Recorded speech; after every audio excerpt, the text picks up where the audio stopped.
So since you guys liked the previous video I did when I covered parts of free agency and what the Philadelphia Flyers did, I guess it's time to bring you guys another one. This time we are going to cover the much anticipated 2017-2018 expansion draft when the Las Vegas Aces, Rattlers. For God's sakes, will you guys pick a team name already? This soon-to-be named franchise not only is figuring out a name, but they're also dealing with copyright issues when trying to determine or buy a franchise name. Copyright issues. Bill Foley just spent $500 million to get the franchise in Las Vegas, and you're telling me he can't afford enough to buy the copyrights to a franchise name? Teams like the Carolina Hurricanes, Atlanta Thrashers, Nashville Predators, Minnesota Wild, and Columbus Blue Jackets, when they all joined the league at around 1997 through the year 2000, only had to pay roughly $4 million to join the league. And the amount of time it just took me to say that sentence, some idiot just lost $4 million at a blackjack table in Vegas. So come on guys, get a team name together already. Side note, I do like the fact that George McPhee is going to be the new general manager for that franchise. This is a guy who really helped build up the Washington Capitals after the tough times that they went through during the early lockout seasons of the NHL. And I expect McPhee to do the same thing in Las Vegas, making them a very competitive team right out of the gate. As long as he doesn't make trades like the ones that sent Philip Forsberg to Nashville for Martin Erat. And I also hope they pick the Arizona Coyotes as their rivals in the Western Conference. LA already has enough rivals as it is, aka every damn team in California. All that aside, we're here to talk about the expansion draft and how it will affect a team like the Philadelphia Flyers. So for those who don't know, let's explain the rules for this coming NHL expansion draft. Number 1, each NHL team will have 2 options to protect their players: 7 forwards, 3 defensemen, and 1 goalie, or any combination of 8 skaters and 1 goaltender. Option B is pretty much there for those teams who would like to protect an extra forward or defenseman. Number 2, all players who currently have effective and continuing no movement clauses at the time of the expansion draft must be protected. This is pretty good news for the Flyers since we only have 3 players with either no movement or trade clauses when this draft comes up. Claude Giroux, no movement clause; Wayne Simmons, no trade clause; and Mark Streit, no trade clause. But he'll be a UFA at the end of this coming season, and I expect him not even to finish or maybe even begin the 16-17 season on the Flyers.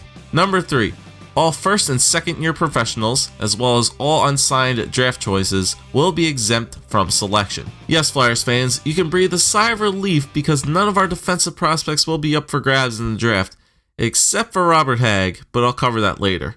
Realistically, the only player prospect-wise that we should keep our eye on is goaltender Anthony Stolarz. This coming season, since he will be an RFA next year, will really determine how much value Stoley will be to this team. But with the way Ron Hextall has been drafting goaltenders as of lately, things don't look too good for Stolarz. But maybe a really good AHL season and a possible playoff run could change the minds of the Flyers front office. There are also some other rules where each team has to select at least 1 defenseman, 2 forwards, and a goaltender that have played so many amount of games, but that really shouldn't affect which players each team will protect all too much. Now, as for Las Vegas themselves. Number 1, the Las Vegas franchise must select 1 player from each presently existing club for a total of 30 players. Number 2, the Las Vegas franchise must select the following number of players at each position: 14 forwards, 9 defensemen, and 3 goaltenders. Number 3, Las Vegas must select a minimum of 20 players who are under contract for the 2017-2018 season. Number 4, the Las Vegas franchise must select players with an aggregate expansion draft value that is between 60 to 100% of the prior season's upper limit for the salary cap. And number 5, the Las Vegas franchise may not buy out any of the players selected in the expansion draft earlier than the summer following its first season. So out of all these rules, I think number 4 is the most important to me. This rule pretty much puts into place that the franchise just can't take every good young player they see available. They are required to get to a certain point on the cap floor, meaning that they may be required to take players with not-so-friendly salary cap hits. Not-so-friendly salary cap hits, you say? Well, Las Vegas, do the Philadelphia Flyers have a deal for you? Would you like to take 1 Andrew McDonald, or you could take Andrew McDonald? And finally, with regards to the draft lottery, Las Vegas will get the same odds in the lottery as the team who finishes with a 3rd worst record in the 16-17 season, which would guarantee them with getting no less than the 6th overall pick in the 2017 draft. but they would be able to draft 3rd overall in each following round, with the exception if trades are completed prior or during the draft. So that's pretty much a simple description of how the expansion draft is going to work. Now let's take a look at the Philadelphia Flyers situation and see who they would more than likely protect and not protect. I personally think they will choose the 7 forwards, 3 defensemen, and 1 goaltender option. So let's start off with the easiest position, the forwards. Number 1, Claude Giroux. It's basically a no-brainer here. He does have a no movement clause, but even if he didn't, he would have been protected anyway. Not his greatest point total season this year, but he's the captain for a reason, and he is here to stay. Number 2, Jakub Voracek. Another no-brainer here. Now, his salary may come back to be a little bit troublesome if he has seasons like he did this year, but he's still only 26 and really never seemed the same after he came back from that injury last year. We need that 2014-2015 Jakub Voracek back again ASAP. Number 3, Wayne Simmonds.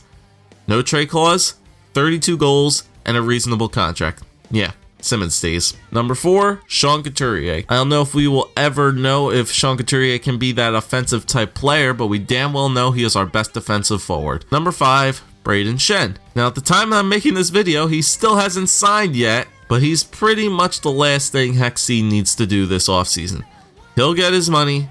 It'll be a lot, and hopefully he plays like the money he makes. Number 6, Michael Raffl. Now, the last 2 spots are pretty much up for grabs, but I would think Raffl takes one of them. He has a very friendly contract and is one hell of a utility player who can play 1st line, 2nd line, 3rd line, or 4th line. He'll probably be 3rd line time for the long haul here, and I'm perfectly fine with that. Homer did something right at least. Plus, I still need him on the team so that whenever he scores a goal, I get to have waffles the next morning for breakfast. Number 7, Dale Weiss. Now, unless something crazy happens here, I don't think there's a reason why Weiss doesn't get protected here. Hexy just signed him to a 4-year deal out of free agency and should be a great penalty killer and 3rd line player for us. It wouldn't make much sense not to protect a guy who you just signed for 4 years. With that being said, the main guys on the outside looking in for forwards are going to be Nick Cousins, Scott Laughton, and Matt Reed. Nick Cousins is a really scrappy type player, but can he put up 15 to 20 goals? I will be a tad upset if Nick Cousins does get picked up because I really do like him a lot. Plus, every time he scores a goal, people always flip the middle finger for some reason. Scott Laughton, coming off a really scary injury in the Cap series, has always said he can be a top 6 type of player. Can he do that? Then there's Matt Reed. Matt Reed just isn't the Matt Reed that we know anymore. He's okay defensively, yeah, but he's lost his scoring touch. Plus, if Vegas were to take Matt Reed, that's a decent contract or salary relief for the Flyers. Now for the defense. Number 1, Shane Gostisbehere. The runner-up basically for the Calder Trophy and a guy who really was never supposed to be on the team this year. Well, he's on the team now and he's here to stay. Number 2, Radko Gudas. Just got signed to a new extension making close to $3 million, and he played great down the stretch. You need those top 6 guys, and if he can learn to control himself and check correctly again this year, he's one intimidating type of player. Like I mentioned before, this final defensive spot is really a battle between Michael Del Zotto, Nick Schultz, and Robert Hägg. I see Del Zotto having a slight edge in this, even though he missed pretty much the back half of the season due to a leg injury. He has the age over Schultz and was playing very well before getting injured. Plus, you can never not have another offensive defenseman like Ghost who can play both ends of the ice pretty well. However, you would need to sign Del Zotto, and who knows what his asking price will be. As for Schultz, he's basically the same situation as Mark Streit. He only has 1 year left, and I think he could be traded to a team that could use a very reliable 6th or 7th defenseman for a deep playoff run at the trade deadline. Then we get to Robert Hägg, a guy who is grouped up there for being one of the 5 great defensive prospects soon to make their way onto the Philadelphia Flyers roster. His first season was okay, but last season he struggled a lot, and with the emergence of Felipe Myers, a free agent signing by one Ron Hextall, slowly becoming the new 5th member of the group, joining Ghost, Moran, Sanheim, and Provorov, Hägg's days in Philadelphia may be limited. So if he has a good year in Lehigh Valley, then yes, you can make a possible consideration for keeping him. If not, in my opinion, I could see him being a possible trade chip to entice another team taking on a not-so-friendly contract this year, for example, Matt Reed, Andrew McDonald, or Mark Streit. Now the most difficult part to protect, the goaltenders. And to be honest, I don't even have an answer for you. The best thing I could give you guys is whoever plays better this season, that's who's going to be protected. Both Steve Mason and Michael Neuwirth are both 28 years old and are UFAs at the end of this year, and both want that big payday. From the past, we have always been told that Mason is the number 1 guy, but with a lot of back-to-back games this year, someone has to prove their worth between the pipes. and I'm fine with whoever gets protected because I do feel confident with whoever is in net. However, one long-term injury for either of these goaltenders, who both have had their fair share of injuries last year, could mean game over. Whoever plays better will be the protected, the other in Anthony Stolarz will not. All we can do as Flyers fans is to pray that Las Vegas will do us a favor and take a contract off our team and give us some much needed cap space.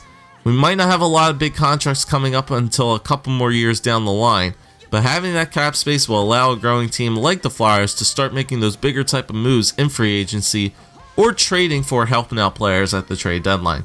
So let me know what you guys think of what players will and won't be protected by the Flyers or your favorite team by this year's expansion draft. Also, let me know of another topic to cover, to talk about, and make another one of these type of videos. So thank you guys for watching again. Leave a like, comment, subscribe as always, and I'll see you guys next time.